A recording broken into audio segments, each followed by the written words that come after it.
थी वियो इहो ई थियो त भई पाण में ॿाहिरि वांगुरु रहो ऐं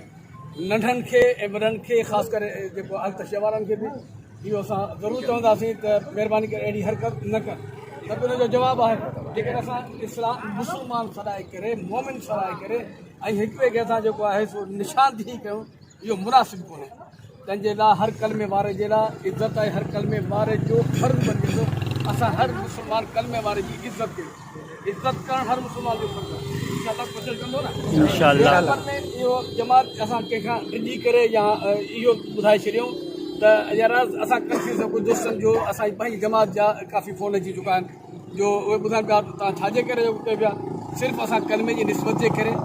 ऐं असांखे इन ते इन में जेको आहे झंडो न आहे लेकिन पर्च में नबी सल्लल्लाहु अलैहि वसल्लम आहे। हर कलमे वारो हिन ते जान क़ुर्बान करण जे लाइ तयारु आहे। न असांखे कंहिं चयो आहे या छा लिहाज़ा असां पंहिंजे भाइरनि खे छो जो हुन में कुझु अहिड़ा बि आहिनि जेके जमा जा साथी आहिनि छोकिरा ॿाहिरि जा आहिनि कंहिंजे चवण जे करे कुझु बि थी वियो लिहाज़ा मां तमामु दोस्तनि खे चाहे ॿिन्ही पार्टियुनि खे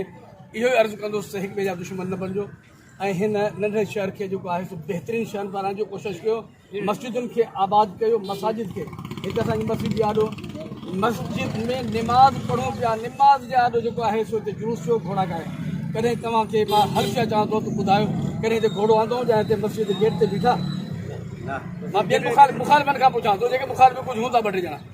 त लिहाज़ा करे मस्जिद जे गेट ते हिननि कुझु न कयो ऐं हिन दफ़े जेको आहे सो गेट ते कयूं जेकॾहिं गेट ते कयो अथनि छा असां चूड़ियूं पातियूं आहिनि या असांखे इंतिशार फैलाइणु नथा चाहियूं। हेतिरी जमात शागिर्दनि जे 80-90 बचा मूं वटि पढ़नि था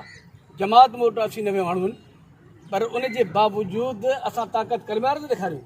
हिक ॿिए भाइरनि ते जेका आहे ताक़त न आहे आज़माइबी उन्हनि खे सम्झाइणो आहे असांजूं ग़लतियूं असांखे ॿुधाए तव्हांजूं ग़लतियूं असां पंहिंजो हल कंदासीं ॿाहिरि ताईं थाणनि ताईं बि न वञूं पंहिंजे पाण में जनाज़नि में गॾु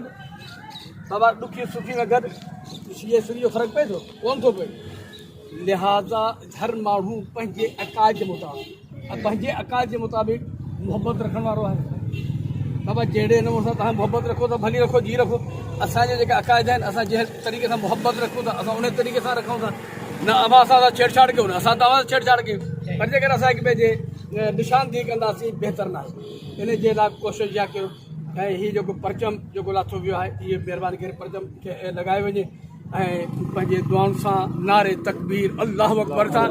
उन खां अलावा ॿियो को नारो न आहे हणो इहो तव्हांखे